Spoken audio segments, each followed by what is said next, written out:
Hoy vamos a estar en nuestra última enseñanza de esta serie, en la cual hemos estado tratando de ubicarnos, a ver si ya llegamos a donde íbamos.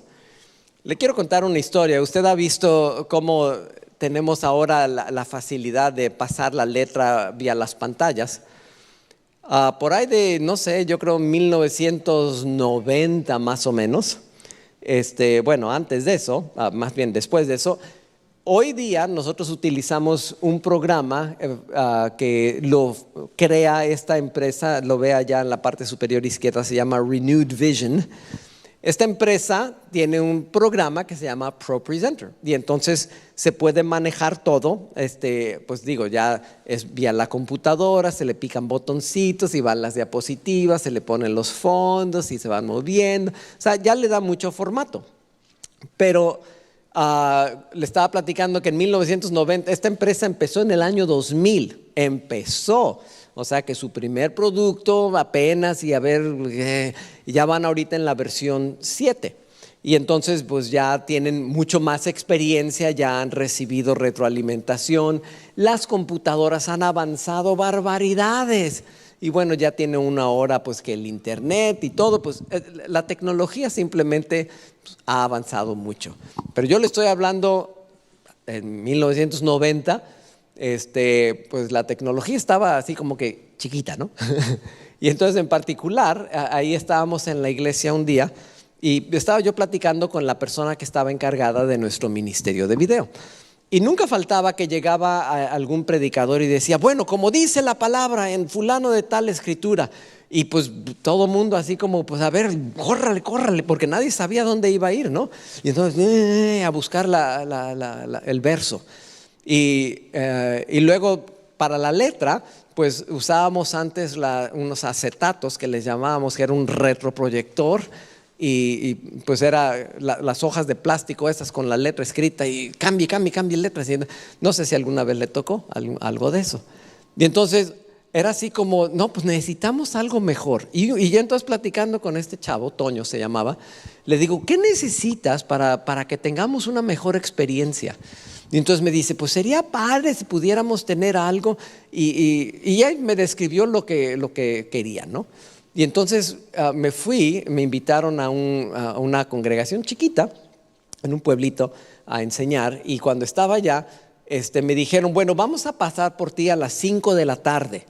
Entonces dice, ahorita tienes toda la mañana aquí en el hotel para hacer lo que tú gustes. Y yo dije, tengo como 7 horas.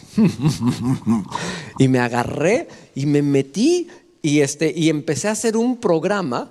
O sea, yo me puse ahí, saqué mi computadora con la que llevaba y empecé a hacer una base de datos que incorporaba varias versiones de la Biblia, la Reina Valera y la Biblia de las Américas y la Nueva Versión Internacional, y le picaba un botón y ya le enseñaba a uno cuál verso era y entonces veía uno, este es el verso que está acá. Y si no se sabía cuál verso era el que estaba el predicador decía, pues donde dice la palabra que Jesús lloró, y entonces buscaba la persona ahí del video, Jesús lloró, y ¡pum!, le daba el verso y ¡pum!, le picaba.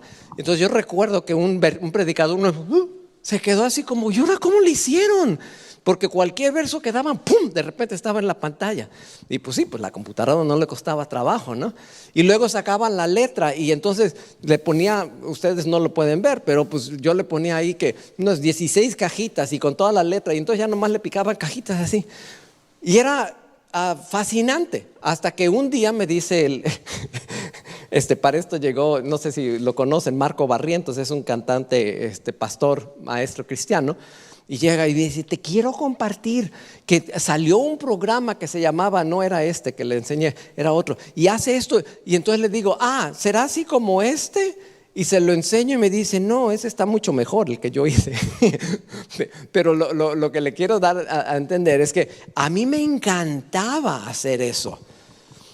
Pasaron unos meses y me dice el director de ahí de video, me dice, ¿sabes qué? Nos gustaría hacer un cambio, que le pudieras hacer esto. Sí, ¿cómo no? Yo adentro me dije, claro. Y me meto y al momento de sacar ese programa que yo había armado como en 7 horas, me quedé y dije, yo no entendí lo que hice. Dije, ¿quién sabe qué habré fumado, yo no sé qué rayos que estaba, pero súper metido. De repente, y eso no se lo digo por otra razón más que hay cosas que hacemos simplemente porque nos gustan. ¿Verdad que sí? Que nos apasiona hacer ciertas cosas y vamos en pos de eso y decimos, sí, con esto va a valer la pena. Hay gente que, por ejemplo, sus pasiones son más como esto. Agarran una cuerda bungee y se agarran y ¡shum! Se avientan y ¡ah! Pero antes de aventarse tienen que firmar un acuerdo que dice que si se mata el mono por ahí porque se reventó la cuerda, no lo van a tener por responsable a la empresa.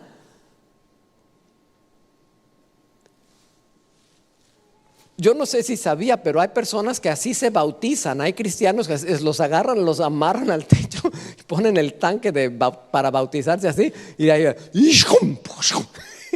así como de chapuzón inmediato. Hay personas que su pasión es escalar. No sé si alcanzan a ver ahí a los monitos escalando en las piedras. Este está en China. Y quizás se esté preguntando, ¿y qué rayos es esa cosa que está ahí? Es una tiendita. Es lo que le llaman la tienda de conveniencia más inconveniente de todo el mundo. Entonces van ahí los escaladores, una agüita por favor, y ahí se las vende el mono y ya adelante, pásele marchanta. Y dice uno, o sea, para trepar la mercancía ahí está complicadísimo, ¿no? Y luego están estos monos que se llaman Roald Amundsen y Robert Scott. Causaron conmoción en grande en este año de 1911-1912 porque decían que iban a llegar al Polo Sur. Y ahí se lanzan los dos, cada uno tenía su propio estilo, uno era inglés, el otro era noruego creo, o danés, una cosa así, y total que se fueron al Polo Sur, hicieron todos sus planes, sus cálculos, tenían dos diferentes estilos y hoy no es el día en que valga la pena analizar todas las metodologías, pero son famosísimos estos por cómo lo lograron y cómo no. Y el caso es que Amundsen, él llegó primero al Polo Sur y luego se regresó. Scott llegó al Polo Sur, pero ya no alcanzó a regresar, se murió en el regreso. Ahí lo encontraron congelado y tenía su cuadernito donde escribía qué es lo que había pasado. Y pues trágica la historia, ¿no? Porque todo lo que les pudo haber salido mal, les salió mal.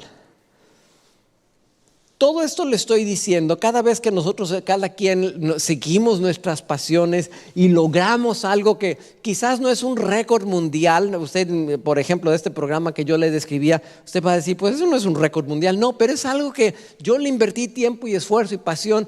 Y siempre que termina uno, sale esta pregunta: ¿valió la pena eso que hice?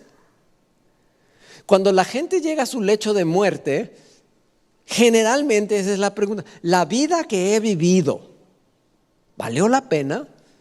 Ese dinero que sí junté o que no junté o que derroché, que la parranda, que lo que sea, ¿así valió la pena la cosa? En Efesios 2:1 nos dice así: antes se refiere a todos nosotros, pero también a usted. Antes ustedes estaban muertos a causa de su obediencia y sus muchos pecados. Hace alusión a un hecho de que cuando nosotros estamos en pecado, como que están medio adormiladas las emociones. Y como estábamos muertos, queremos sentirnos vivos. Y por eso hacemos este tipo de cosas. Por eso, o sea, generamos una gran adrenalina, pasión para sentirnos vivos. Y yo le pregunto, ¿usted puede disfrutar una flor, un atardecer? O por el hecho de que estamos tan acostumbrados a la muerte del mundo, queremos solamente las grandes emociones. Y eso es lo que sí nos logra llevar adelante. Y existe esta pregunta: ¿corremos un gran riesgo por causa del valor del premio a alcanzar, o más bien por la emoción generada por el proceso? ¿Por qué hacemos las cosas que hacemos? ¿Porque realmente vale la pena aquello por lo cual estamos invirtiendo todo ese dinero, todo ese esfuerzo? ¿O porque simplemente se siente padrísimo? Y esas emociones son toda una experiencia. Muchas veces lo que estamos pagando, aun cuando hacemos vacaciones y cosas, es la emoción, porque no nos están dando un producto final, no hay un logro que digamos ya al final, híjole, le salvé la vida a alguien, rescaté a mi hijo del pecado, de la adicción, logré este cambio trascendental, sino sentí súper padricísimo. Y justificamos ese precio que tuvimos que pagar, aunque no hayamos logrado un verdadero premio. Toda esta serie nosotros hemos estado tratando de describir esto, que Jesús vino a darnos una vida plena y abundante. Y le hemos comparado al hecho de que nosotros queremos avanzar como si estuviéramos subiendo una montaña. Y en esta montaña hay algunos puntos intermedios donde nosotros vamos ascendiendo. Efesios 2:8 y 9 nos dice de esta manera: Dios los salvó por su gracia cuando creyeron. Ustedes no tienen ningún mérito en esto. Es un regalo de Dios. La salvación no es un premio por las cosas buenas que hayamos hecho, así que ninguno de nosotros puede jactarse de ser salvo. O sea, lo que estamos diciendo es que cuando nosotros estamos describiendo este ascenso por la montaña, nosotros podríamos pensar, híjole, vamos a llegar, si sigo por este caminito, voy a llegar hasta donde está Dios. Pero la realidad es que no vamos subiendo hacia Dios. Desde el principio ya subimos con y por causa de Dios. Entonces, yo no sé si eso le suena buena o mala noticia, o no le suena noticia, pero la realidad es que es muy buena noticia. No importa dónde usted esté hoy día en su recorrido con Dios, usted ya puede ir subiendo con Dios.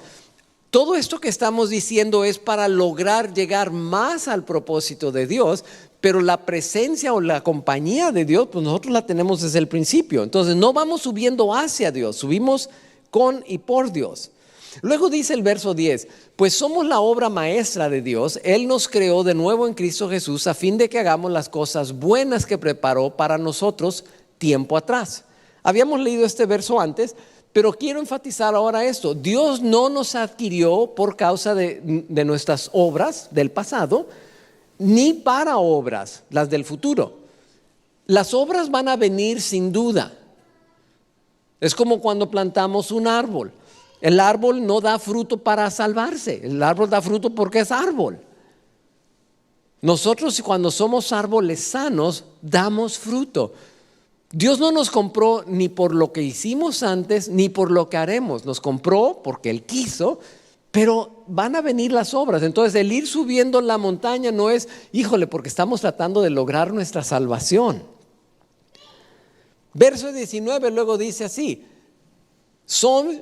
ustedes son ciudadanos junto con todo el pueblo santo de Dios. Son miembros de la familia de Dios. Le voy a pedir que me acompañe leyendo este verso. Son ciudadanos, no lo escucho, son ciudadanos junto con todo el pueblo santo de Dios. Léalo conmigo. Son miembros de la familia de Dios. Dígalo vos, yo soy miembro de la familia de Dios. ¿Qué dice esto? Básicamente, no subimos solos, sino con y para otros. O sea, al ir subiendo la montaña, nosotros, voy a demostrar como Ramonson o Scott, o sea, que yo soy la gran cosa. Yo sí puedo subir. No se trata de eso. No se trata de ser la estrellita. No subimos solos, sino subimos con los demás. Somos parte de la familia y somos como los dones, lo vimos la semana pasada y antepasada. Los dones son para otras personas, para que podamos servir a otros. Ahora, Luego dice Efesios 4:3, hagan todo lo posible por mantenerse unidos en el Espíritu y enlazados mediante la paz. Si no, te estamos recorriendo desde el principio de Efesios hasta este capítulo 4, y este capítulo 4 es muy fuerte en este concepto de la unidad. Y entonces dice, hagan todo lo posible por mantenerse unidos en el Espíritu y enlazados mediante la paz. De nuevo reiterando el hecho de que estamos unidos con Dios y con los demás. Estamos trabajando unidos, vamos a hacer todo lo posible. Y entonces llegamos a unos versos que ya habíamos visto, versos 11 y 12, y luego el 16, donde nos habla acerca de lo que le habíamos llamado los dones del Hijo o los dones de ascensión, porque Jesús los repartió cuando subió. Ahora bien, Cristo dio los siguientes dones a la iglesia: los apóstoles, los profetas, los evangelistas y los pastores maestros. Ellos tienen la responsabilidad de preparar al pueblo de Dios para que lleve a cabo la obra de Dios y edifique la iglesia, es decir, el cuerpo de Cristo. Ahora, voy a detenerme aquí un poquito. Estos los podríamos llamar, son los dones de liderazgo, ¿ok?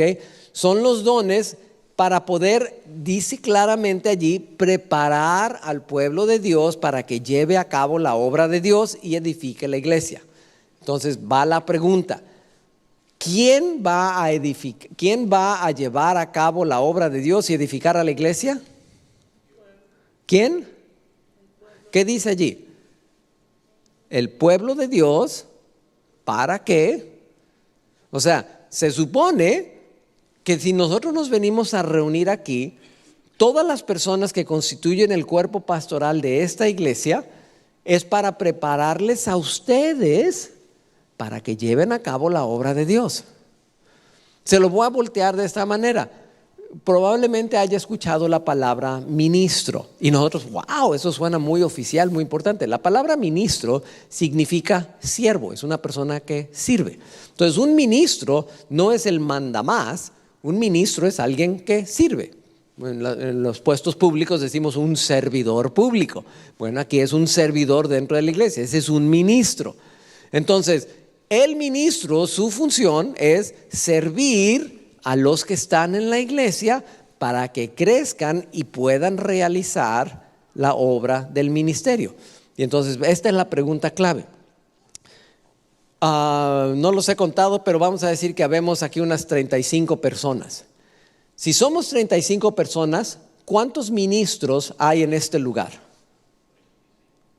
35. Y va a decir, ¿cómo? Pero si yo pues, soy medio esto, y podrá usted poner todos los pretextos que quiera. Pero dice allí, Pablo, hablando de parte de Dios, que los dones de liderazgo fueron dados para preparar al pueblo, para que sean ministros. Y entonces es así como, espérate, ¿quiere decir que Dios está esperando que yo le entre al ruedo? Sí. Si hubiéramos 100 personas en esta iglesia, ¿sabe cuántos ministros habría? 100. Y si hubiera 1000, pues no cabríamos, pero habría 1000. Estarían ahí, apretados.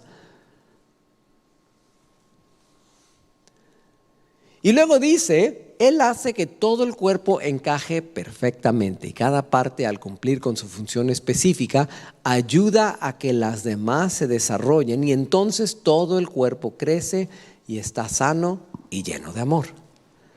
Esa es la meta de todo lo que hemos estado tratando de decir, de que nosotros podamos guiarles a cada uno de ustedes a que logren su pleno potencial, que ustedes puedan descubrir, de acuerdo, sea que usted esté roto, descosido, como esté, ¿cuál es su función específica?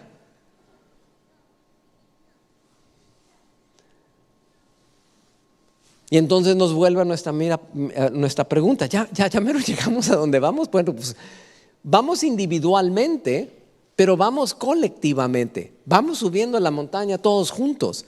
Y nos vamos ayudando los unos a los otros, y Dios va con nosotros y nos está ayudando y nos está impartiendo dones y nos está preparando para que descubramos más. Y entonces este ascenso lo habíamos desglosado muy rápidamente, lo vimos, pero lo quiero repasar un poquito. Era nuestro primer paso es asistir a la iglesia. Ahora, puede ser que usted diga, es que yo todavía no me he comprometido con Jesús. Yo apenas estoy asistiendo y estoy tratando de descubrir si esto es para mí. Está bien. Dentro del asistir a la iglesia está la posibilidad de que una persona venga y esté simplemente escuchando en espera de ver si de veras Jesús le convence. Entonces, en la iglesia muchas veces nosotros, por ejemplo, tenemos la tendencia de todo lo hacemos como, por decir, si yo dijera hermanos y le dijera hermanos a todos ustedes, y va a decir usted, no, pues yo no quiero que me digan hermano, bueno, amigo. Entonces, si de repente cambiamos la terminología, no es porque no creamos en Dios, es porque no queremos ofender a alguien que venga y esté apenas asistiendo, pero todavía no comprometido. Está bien. Queremos que se sienta bien cualquier persona que venga, independientemente de su trasfondo en Cristo. La siguiente fase es donde nosotros podemos decir que vamos ya tomamos el paso, dijimos sí, yo sí quiero seguir a Jesús, no quiero nada más estar aquí sentado calentando la banca. Me doy cuenta que yo quiero estar en este recorrido y empieza a subir la montaña y ahí va. Y entonces si nota dentro de esta fase, cuando decidimos que ya vamos a seguir a Jesús y nos queremos llamar seguidor de Jesús, entonces una de las cosas que hacemos, o dos de las cosas, es la lectura bíblica y la oración, pero ya no lo hacemos como, no venimos a escuchar a otros a que nos lean la Biblia o a que nada más escuchemos a alguien orar. Nosotros lo empezamos a practicar ya en nuestra vida. Buscamos la manera. Jacinto hizo un comentario, si usted ora, si está en los 5 minutos, pues está bien, pero que sea un punto de inicio probablemente. Es como el ejercicio físico. Nosotros constantemente estamos escuchando de gente que nos quiere dar el secreto. Con solo 5 minutos de ejercicio usted puede tener el cuerpo así. Y así como, no, pues no. Pero si tiene los 5 minutos, está en mucho mejor posición que el que no hace nada. Ya empezó a subir. Y qué tan lejos va a llegar depende del esfuerzo que usted le invierta. ¿Okay? También está ahí el grupo pequeño. Y entonces la semana pasada les comentaba que vamos a empezar con lo del grupo pequeño y vamos a empezar a analizar esta serie de enseñanzas o de conceptos de Él nos entiende. ¿Cuántos de ustedes vieron el Supertazón la semana pasada? Okay, yo probablemente entre los hispanos no es mucho, pero lo que sí se podrá imaginar es que cuando está el Supertazón, cada anuncio cuesta horrores, porque hay tanta gente viendo. O sea, tanta gente ve el Supertazón que los pollos tiemblan. Y va a decir, ¿cómo que los pollos? Sí, por ahí leí una estadística que hay 1,000 millones de alitas de pollos que se ejecutan durante el Supertazón. ¿Se imagina, como dicen los gringos, 1 billón de alitas de pollo? Pobres pollos. Y pasaron un anuncio durante ahí, pero como hay tanta gente viéndolo, cada uno de esos anuncios son carísimos, cuestan millones y millones de dólares. Y por ahí pasaron este anuncio.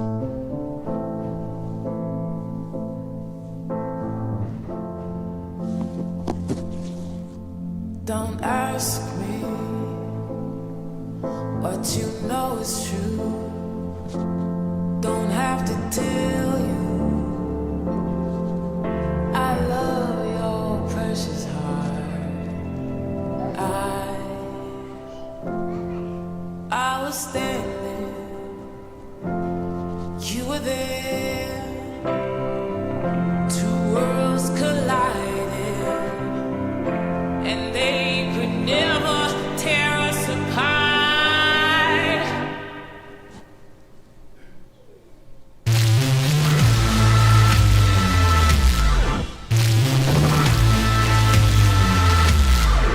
We can live for 1,000 years. Y vas a decir, ¿y eso por qué causó tanta controversia? ¿Alguien tiene idea por qué causó controversia? Es pregunta, puede contestar. ¿Por qué causó tanta controversia? Número uno, porque dicen, ¿y para qué rayos gastaron 100 millones de dólares o no sé cuánto para pasar ese anuncio? Aún cristianos decían, ¿para qué se lo hubieran dado a los pobres? Y lo primero que me recordó ese comentario era, Judas infame. Otros decían, no sé si vieron que, por ejemplo, Jesús estaba lavando los pies a una persona le estaba lavando a una musulmana. Así que, ¡oh! Y luego había una chica frente a una clínica de aborto. ¡Oh! Y otro que era aparentemente de la comunidad gay. Bien escandalizado. Pero el punto de este anuncio es que amemos al prójimo. Y el chiste no es resolver toda nuestra teología con un solo anuncio. El chiste es empezar una conversación. ¿Por qué es importante que amemos a gente que es diferente y que el mundo está acostumbrado a odiar, pero que Jesús los ama y Jesús quiere verlos transformados radicalmente? Y empieza la conversación. Este es el tipo de conversación que queremos empezar en nuestro grupo pequeño. Bautismo. Si usted ya decidió seguir a Jesús, pues el bautismo. Todavía no he sabido de nadie, espero que no lo haya ignorado, pero si a usted le interesa bautizar, si usted dice, yo ya estoy listo para este paso, Jesús ya hizo algo en mi interior y yo quiero que los del exterior lo sepan.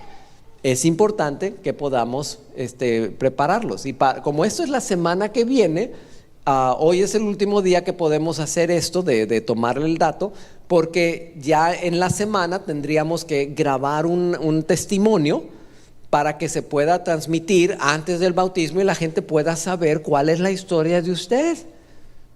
De decir, ¿qué fue lo que Jesús hizo en su vida? Entonces, la persona que nos hacía esto, que usted probablemente se acuerda que era Sadie, ella grababa estos testimonios, pues ya no está con nosotros.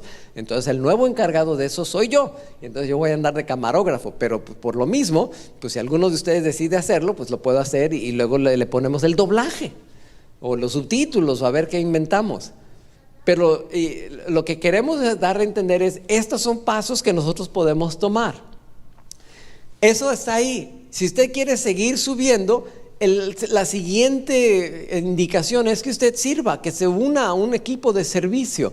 Y va a decir, ¿servir en qué? Pues por ejemplo, cuando usted entra a nuestras reuniones, usted ve esta diapositiva que dice despensa y ropa. Usted, si tiene necesidad económica, puede venir todos los jueves de 9 a 4 p.m., entra por acá, por estas puertas a mi derecha, y ahí le registran y puede pasar no es esta, perdón, está acá a mi izquierda, y entra por allá y ahí le atienden, le toman los datos, no gran cosa, su nombre, cuántas personas viven en su casa, código postal, y ya puede pasar a recoger ahí despensa y ropa, sencillo, para que se pueda ayudar económicamente. Y va a decir, no, yo no tengo necesidad. Bueno, pero quizás usted conozca a alguien que se pueda beneficiar de ello, que esté batallando económicamente, sea de manera temporal o permanente, pero usted los puede invitar. Y no solo los puede invitar, sino usted puede venir y servirles y, entre comillas, lavarles los pies. O sea, servirles de una manera de decir, te amo independientemente de las condiciones por las cuales estés donde estás. Entonces podemos servir en la despensa. Usted nos puede apoyar en la alabanza, si toca algún instrumento, lo que sea, bienvenido. Si dice, no, yo quiero ayudar en el audio o en el video, pues ya, no lo digo por echarle culpa, pero Mateo nos ha estado apoyando, pero pues si ya pudiéramos darle más receso, sería mejor. Acá en las diapositivas que nosotros ya tenemos algunas personas que están empezando a ayudarnos. Estas enseñanzas, hay unas cámaras aquí, no sé si las alcanza a ver, se graban por allá en un cuartito y luego se ponen en el internet. Quizás usted nos pueda ayudar con eso. En fin, O en el equipo de bienvenida, es ideal que haya alguien y que vea por allá a la persona y le diga, véngase por acá, acá está el baño, aquí está, mire, aquí está el café, lo que sea. Y que la gente se sienta bienvenida cuando llegue a este lugar. Entonces esos son los equipos en los cuales ya se puede servir. Y si nota, hay un ascenso y luego como que si capaz de que no necesita bajar, pero puede seguir subiendo. Pero hay personas que necesitan hacer una pausa, un descansito, porque necesitan vencer obstáculos en su vida, y habíamos visto algunos de estos. Puede ser que sea en su matrimonio o en sus relaciones, que usted necesite un apoyo que diga, ¿sabe qué? Estamos sufriendo en esa área. Antes de meterme a servir por otro lado, yo necesito atender eso. Vamos a tener un curso, estamos todavía definiendo los pormenores, pero vamos a celebrar el Día del Niño, que es típicamente el 30 de abril, luego el Día de las Madres y luego el Día del Padre. Entre el Día de las Madres y el Día del Padre vamos a tener un curso de 4 semanas para ayudarle a esto de las relaciones. Y lo vamos a dar aquí en la iglesia, pero no es solamente para gente de la iglesia. Si usted conoce a alguien que está batallando, pues invítelo. Va a ser cena, desayuno, no, es lo que no sabemos, los sábados, y pues los puede invitar y genial, los recibimos. Las finanzas, hay personas que están batallando con las finanzas y necesitan ser sanados de eso, necesitan aprender a hacer un presupuesto, necesitan aprender a recortar gastos excesivos, etcétera, etcétera. O necesitan ayuda para conseguir un trabajo. En sus emociones necesita ser sanado, tiene problemas de salud emocional, trauma, pérdida, se le murió alguien y no sabe usted cómo enfrentarlo. O al contrario, usted ya pasó por eso y usted puede ayudar a los que han pasado por esa situación de las finanzas, de las relaciones rotas. O en las adicciones, si usted tiene alguna adicción que usted conoce, igual y nadie más se la conoce, pero necesita atenderla, necesita detenerse y queremos apoyarle. La iglesia tiene maneras de apoyarle para que usted pueda vencer cada uno de estos obstáculos. ¿Ha oído el dicho de que no se puede chiflar y comer pinole al mismo tiempo? ¿Cuántos saben lo que es el pinole? El pinole es maíz tostado, endulzado, molido. Y si usted se lo come, digo, es rico, pero si usted se lo come, no se puede chiflar porque le seca la boca, le absorbe toda el agua por ahí, ¿no? Y entonces, este dicho significa que o hacemos una cosa o hacemos la otra, pero no podemos hacer las dos cosas. Entonces, es difícil estar echando mecánica y manejando al mismo tiempo. Necesitamos muchas veces detenernos para decir, ok, vamos a traer salud a cada una de estas áreas. Pero eso aplica también en otro sentido. Por ejemplo, el rey Salomón nos dice en la escritura que él en particular, Dios lo llamó para que fuera el rey, y cuando él estaba haciendo su petición, nos dice esto: esa noche el Señor se le apareció a Salomón en un sueño y Dios le dijo, ¿qué es lo que quieres? Pídeme y yo te lo daré. Entonces pregunta, si usted tuviera carta abierta, ¿qué le pediría a Dios? Que Dios llegue y le dice, así como el genio de la lámpara, pide lo que quieras. ¿Qué pediría usted? Y esa borolas, ¿no? ¿Qué pediríamos? Y nos dice que en el caso de Salomón, dijo él, dame un corazón comprensivo para que pueda gobernar bien a tu pueblo y sepa la diferencia entre el bien y el mal, pues ¿quién puede gobernar por su propia cuenta a este gran pueblo tuyo? Y entonces, como Salomón pidió eso, Dios le dio esto. Le voy a leer a partir del verso 10. Al Señor le agradó que Salomón pidiera sabiduría, así que respondió, como pediste sabiduría para gobernar a mi pueblo con justicia y no has pedido una larga vida, ni riqueza, ni la muerte de tus enemigos, te concederé lo que me has pedido.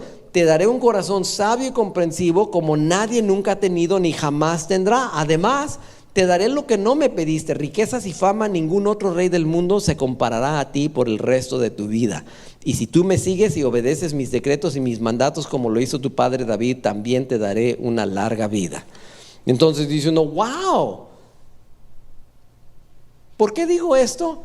Porque Salomón tenía que cuidarse de no distraerse.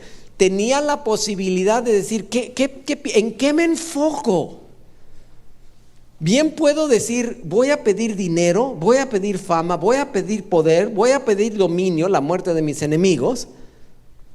Pero él pidió sabiduría, porque él sabía que estaba siendo llamado para gobernar al pueblo. Entonces, según el sapo la pedrada, decimos. Salomón decidió que no se puede comer pinole y chiflar al mismo tiempo. No puedo andar buscando esto y a la vez gobernar. Entonces, para poder gobernar, tengo que lograr esto. Después, Salomón agarró monte, pero empezó bien. Pero eso nos lleva a nuestra siguiente etapa. Una vez que ya empezamos a servir por acá y por allá y a probar nuestros dones, etcétera, vencemos los obstáculos, subimos y ahora vamos a descubrir nuestro llamado. Y ahí entran estas tres cosas, donde identificamos y activamos los dones que habíamos visto, identificamos las pasiones, qué cosas nos emocionan, y identificamos el propósito. ¿Cuál es el propósito al cual Dios nos ha llamado? ¿Se ha oído esta frase también, el que mucho abarca, poco aprieta? O sea, si esta prensa la hiciéramos demasiado grande, ya no apretaría mucho, estaría muy débil. Si pretendemos abarcar mucho, necesitamos decir, bueno, ¿dónde puedo yo aplicar presión? Por ejemplo, aquí tenemos alfombra, pero si este fuera piso de madera, ¿sabe cuál es el peor enemigo de los pisos de madera? Los tacones de las mujeres. ¿Sí sabe por qué? Porque es todo el peso de la mujer concentrado en dos chivitas de ese tamaño. Y le hacen así, ¡nia! Y se entierran esas cosas, pero con una facilidad impresionante. Y mientras más chiquito, peor tantito. Y entonces uno de los desafíos es cómo se puede tener un piso que pues no se suma. Y entonces hay algunos que son de hule y todas las cosas así. Pero los pisos bonitos es complicado por los tacones de la mujer, porque esos sí aprietan mucho. Si usted busca libros, son muy famosas. Steve Jobs, el creador de la empresa Apple, uno de los dos, dio un discurso muy famoso en una graduación y decía, sigue tu pasión. Y esa frase se ha convertido así, pero entonces aquí está uno que la bifurcación de lo que debes y lo que tienes que. Y entonces dice aquí, encuentra y sigue tu pasión. Lo que muchos recomiendan en los libros es, no, tú haz algo que te apasione y ya no vas a considerar eso un trabajo. Y suena bonito, pero lo que los investigadores han descubierto, hacen esta pregunta: ¿qué es más importante, pasión o propósito? Ahora déjeme explicarle. Si usted puede encontrar algo que usted hace que le apasione y que tiene un propósito, genial. O sea, no me opongo. Pero si usted tuviera que escoger entre pasión y propósito, ¿qué cree que le da más satisfacción? ¿Hacer lo que le apasiona o hacer lo que le da propósito? Y lo que han encontrado los investigadores es, si tienen los dos, genial. Pero si tiene que escoger, tenga el propósito. Y dentro del propósito, cuando usted esté haciendo lo que tiene propósito, su llamado, por llamarle de otra manera, entonces va a encontrar algunos elementos de las cosas que le apasionan. A mí me apasionan las bases de datos, pero eso no es mi llamado. Eso es una parte. ¿Y sabe a quién le asignaron la tarea de la base de datos de aquí de la iglesia? Porque antes la llevaba Sadie y ahora ya me la asignaron a mí. Está bien, pero tengo un propósito. Mi propósito no es crear bases de datos. Mi propósito es que la gente conozca a Jesús. Y entonces llegamos a esto. El último paso, cuando ya descubrimos nuestro llamado y seguimos, entonces llegamos a entrenarnos para el liderazgo, para que usted pueda influenciar a otras personas. Y entonces aquí ya lo que esperamos es que usted se convierta en un aprendiz, que usted vea algo y diga, yo eso lo quiero aprender a hacer. Y después de que está haciéndolo, de repente algún buen día alguien le va a llegar ahí, ting, ting, ting, ting, ting. Oye, he visto que eres fiel en esto que estás haciendo. ¿Te interesaría liderar en esta área? Mucha gente le encanta buscar la gloria del liderazgo, ¿no? Entonces, si nota, no dice ahí, aviéntate como líder. Lo que dice es, disponte a liderar. Prepárese, póngase flojito. Prepárese para que se le pueda seleccionar, que le digamos, oye, necesitamos líderes y tú tienes esos dones, los hemos visto en acción, tienes pasión por la gente, estamos viendo cómo eres una persona dedicada. Gracias. Quiero que terminemos en este día viendo una historia y vamos a leer nada más unos versos. Pedro, me encanta el Pedro porque es un hombre que, bueno, lo podemos usar de muchos ejemplos buenos y muchos ejemplos malos. En el libro de Juan, desde el capítulo 13 hasta el capítulo 17, es lo que nosotros le llamamos la última cena. Después de la última cena, ya en el capítulo 18, sale Jesús y es arrestado. Pero antes de que salgan, Jesús da este discurso y dice así él: santifícalos en tu verdad, en la verdad. Está hablando al Padre, Jesús hablándole al Padre, orando por ellos, pidiéndole que santifique a los discípulos, que también llamamos apóstoles, a los 12. Santifícalos en la verdad, tu palabra es verdad. Como tú me enviaste al mundo, yo los envío también al mundo, y por ellos me santifico a mí mismo, para que también ellos sean santificados en la verdad. Ahora ahí le va esta pregunta: ¿a qué se refiere Jesús con que Él se está santificando? ¿Qué quiere decir Jesús con que se va a santificar? ¿Acaso a partir de este momento ya Jesús va a dejar la borrachera y la pornografía? ¿O a qué se refiere? Simplemente la palabra santo en el idioma original es apartarse. Quiere decir que es parecido a todos los demás, pero se aparta para un propósito específico. La mejor historia que le puedo contar de eso tiene que ver con esto. ¿Ha visto estas ollas de peltre? ¿Sí? En México las usamos mucho. Entonces llega un día un misionero americano a una casa y llega y agarra la olla y echa los frijoles a cocer. Y ya ahí están cociéndose, etcétera, etcétera. Y llega la persona dueña de la casa y lo ve y le dice: ¿qué estás haciendo? Esa es una basinica. Sí saben lo que es la basinica, ¿verdad? Donde se pone debajo de la cama y se orina y bueno, se hacen otras cosas durante la noche cuando no se puede salir al baño porque no tenía baño en la casa. Pero él la vio y él se le hizo como si fuera una olla cualquiera.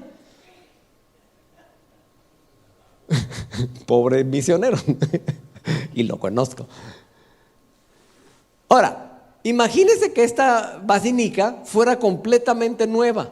Acabo de ir a la tienda, la compré y yo dije: esta la voy a usar solo para los frijoles. Me gusta cómo se ve.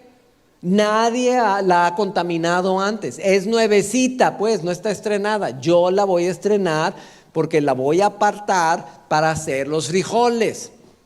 ¿Qué acabo de hacer con esa olla? La santifiqué. Porque era una común y corriente, pero la aparté de todo lo demás para darle un propósito específico. Y ahora sí que nadie se le vaya a ocurrir utilizarla como basinica. porque está santificada. ¿Ok? Entonces, cuando dice Jesús, y por ellos me santifico a mí mismo, ¿a qué se refiere?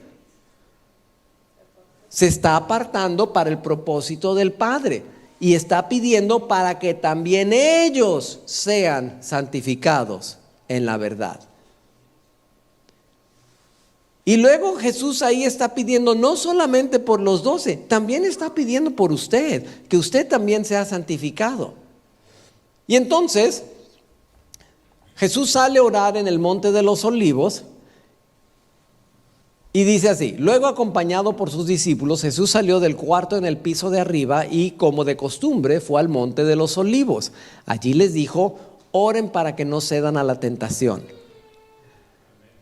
Y luego llegó con ellos y les dijo: ¿por qué duermen? Les preguntó: levántense y oren para que no cedan ante la tentación. No sé si se acuerda de la historia. Les dice: oren para que no caigan en tentación. Luego dice que se fue y se apartó como a un tiro de piedra y se puso a orar: Padre, si es posible, pase de mí esta copa, pero no se haga mi voluntad sino la tuya. Y luego regresa donde estaban los discípulos por acá. Les había dicho que estuvieran orando. ¿Y qué estaban haciendo? ¿Qué estaban haciendo? Durmiendo. ¿Qué más? Va otra vez y otra vez lo mismo.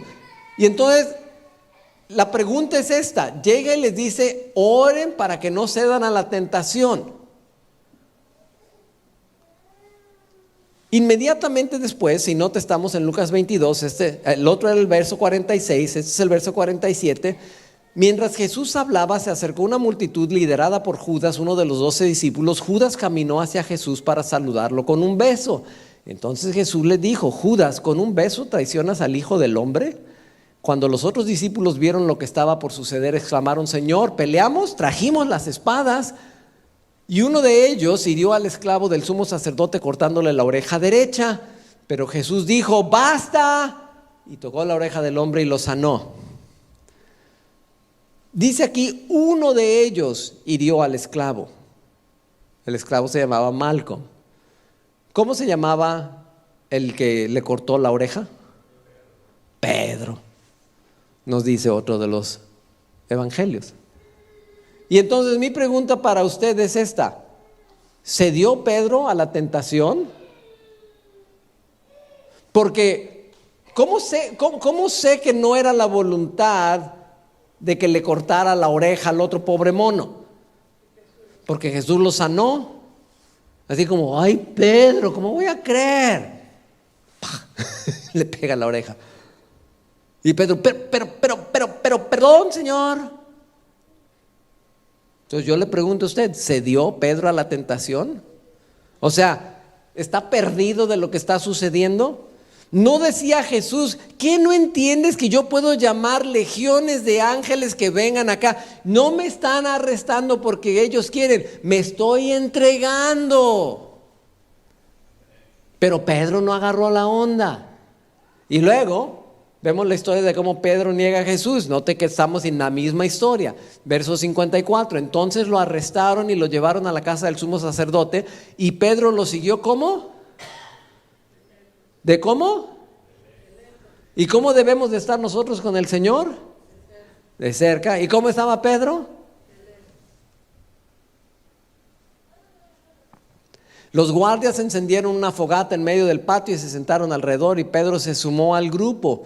Una sirvienta lo vio a la luz de la fogata y comenzó a mirarlo fijamente. Por fin dijo: este hombre era uno de los seguidores de Jesús. Pero Pedro lo negó: mujer, ni siquiera lo conozco.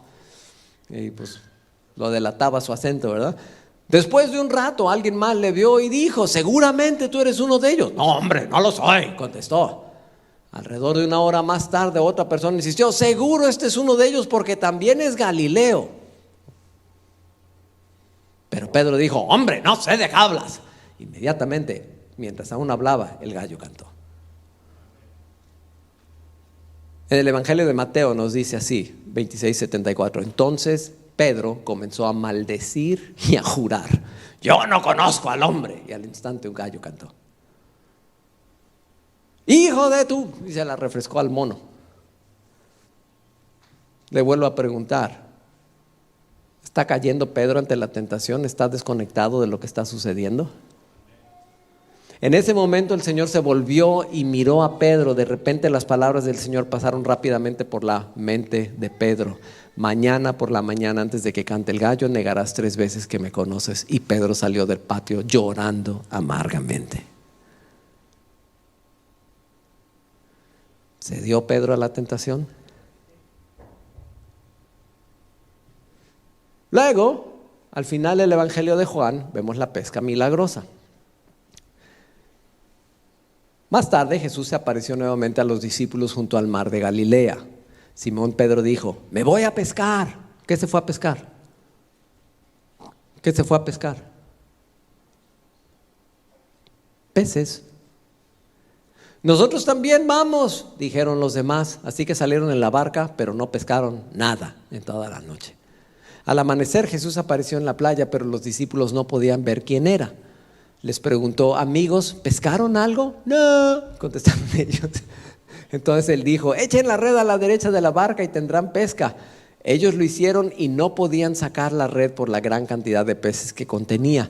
Entonces el discípulo a quien Jesús amaba le dijo a Pedro: es el Señor. Cuando Simón Pedro oyó que era el Señor, se puso la túnica porque se la había quitado para trabajar, se tiró al agua y se dirigió hacia la orilla. Los otros se quedaron en la barca y arrastraron la pesada red llena de pescados hasta la orilla porque estaban solo a unos 90 metros de la playa. Así que Simón Pedro subió a la barca y arrastró la red hasta la orilla. Había 153 pescados grandes y aún así la red no se había roto. Pero ninguno de los discípulos se atrevió a preguntarle: ¿quién eres? Todos sabían que era el Señor. Ahora, ¿cuál es el elemento clave? ¿Por qué estamos diciendo acá? Y ahorita ya vamos a terminar. Están en la barca y así como está el fulano allá: echen la red del otro lado. Pero si toda la noche hemos estado pescando, somos pescadores profesionales, pero bueno. Y agarran la red, la echan del otro lado y sale otra vez la pesca milagrosa. Y entonces cuando sucede eso, Juan entra y así, y se le hace conocida la historia. ¿A usted se le hace conocida la historia? Como que me suena. En Lucas 5 dice así: pues estaba muy asombrado Pedro por la cantidad de peces que habían sacado, al igual que los otros que estaban con él. Jesús respondió a Simón: no tengas miedo, de ahora en adelante. ¿Qué cosa? De ahora en adelante. Jesús le promete a Pedro que va a ser pescador de personas. Pero lo que nosotros leímos al principio de aquí del Evangelio al principio de este último capítulo de Juan, que llega el Señor y lo pesca así y dice: más tarde Jesús se apareció de nuevo a los discípulos junto al mar de Galilea y Simón Pedro dijo: me voy a pescar. ¿Qué se fue a pescar? ¿Y a qué lo había llamado el Señor?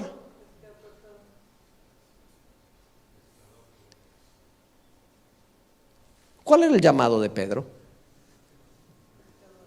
Pedro fue llamado como pescador de personas. ¿Verdad que sí? Note que tuve cuidado de no poder. Pedro fue llamado a pescar personas. Intencionalmente le puse: fue llamado como pescador de personas. Esa es su naturaleza. Eso no es algo que él hace, eso es lo que él es. Pero él estaba pescando peces. Entonces la pregunta es esta: ¿y usted? ¿Cuál es su llamado? ¿Cómo lo hizo Dios a usted? ¿Cuál es el propósito? ¿Cuál es el llamado que Dios tiene para su vida? Si nosotros queremos decir: usted va a llegar hasta allá, donde va a descubrir su llamado, aquí, esta zona, donde va a identificar y activar sus dones, identificar sus pasiones, identificar su propósito. ¿Cuál es ese? Y capaz de que usted dice: no tengo ni idea todavía, yo apenas ando acá. Y está bien.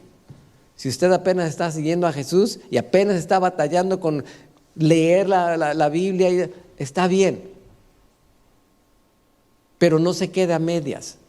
No sea, como habíamos dicho al principio, mediocre. No se quede a la mitad de la montaña. ¿Está bien? ¿Cuántos quieren seguir el llamado que Dios tiene para sus vidas? ¿Sí o no? Póngase de pie. Si ese es su deseo, póngase de pie conmigo.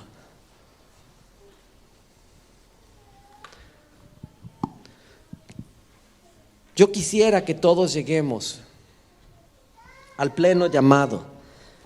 Nuestro propósito aquí en la iglesia no es solamente rescatarlos de alguna situación, de un problema momentáneo.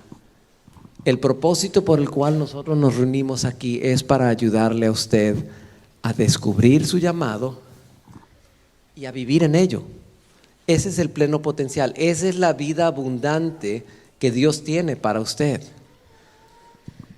Y capaz de que por mucho que les diga, no todos están respondiendo así como, Señor, yo quiero hacer, o sea, ojalá. Porque si tenemos 35, que sean 35 ministros, que Dios nos desarrolle a todos. Vamos a orar para terminar. Padre, te damos gracias, Señor. Tú has preparado este tiempo para que cada uno de nosotros tengamos la oportunidad de entregarnos a ti y darte a ti el privilegio de cambiarnos, Señor.